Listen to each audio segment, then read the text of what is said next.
In the grand scheme of things, Delhi-based Ant Studio has designed a low-energy and cost-effective air conditioning system.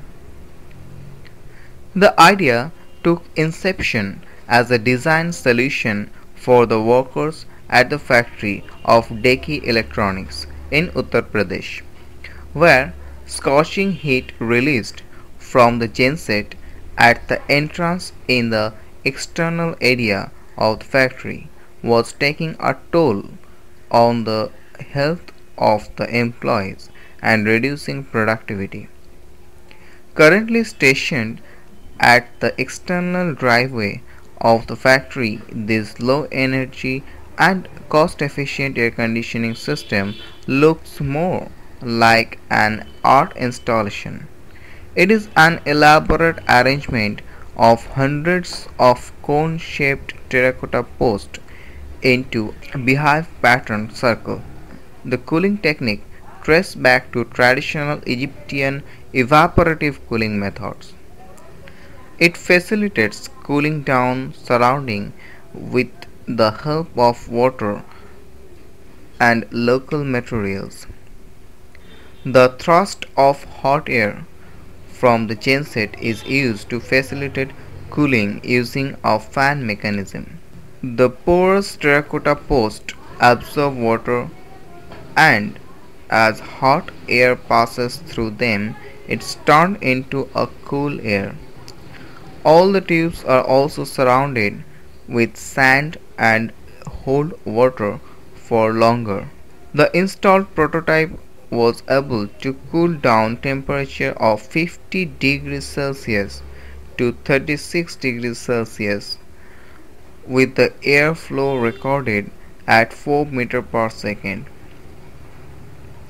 Each of the tube is precisely designed using computational analysis to determine the exact measurement of the thickness of the cone walls.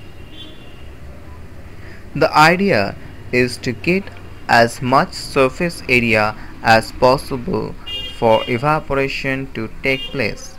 Since terracotta is inspective, the model can be easily scaled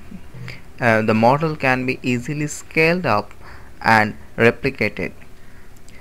The model can be built anywhere in remote location with a consistent electrical grid, but in regions that suffer a shortage of power supply. The model can work as a zero energy installation with the manual pouring of water over the post. With the manual pouring of water over the posts. But it is not recommended in the long run. In an interview with Arc Delhi, Monish explained, I believe this experiment worked quite well functionally. Finding from the attempt opened up a lot more possibilities where we can integrate the technique with forms that could redefine the way we look at cooling systems, a necessary yet ignored component of a building functionally. Every installation could be treated as an art piece. The Delhi-based architectural firm hopes to scale and replicate this design in factories across India. Once scaled and multiplied, it will help generate not only low-cost eco-friendly air conditioning but also help local potters earn more.